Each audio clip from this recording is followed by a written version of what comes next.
সকাল আধ্যা উঠে পড়েছে। আর আজকে বাইরের ওয়েদার একদম খারাপ আছে, কারণ কালকে রাতে বৃষ্টি হয়েছে। আর আধ্যা এইভাবেই দেখো চিল্লায়, আরো নিজে নিজে। আর এখন একটা কি শিখেছে,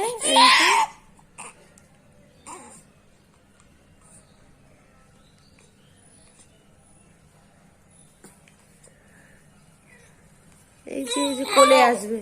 ও কাঁদছে এই জন্যই যে কোলে নিতে হবে ওকে, সেই জন্য। ও ও এটা আবার শিখেছে নতুন একটা মুখ থেকে আওয়াজ বার করা। কিভাবে থাকতে চায় আমার কোলে। দেখো এবারে শান্ত হয়ে গেছে। এত ঠান্ডা ওয়েদার, তার উপরে গায়ে কিছু নিতে চাই না। তো ঠান্ডা লাগবে না? বদমাস করে দেখো দেখো কিভাবে কাটাচ্ছে। এবার চুপ হয়ে গেছে, চুপ হয়ে গেছে। ওকে এইভাবে কোলে নিতে হবে।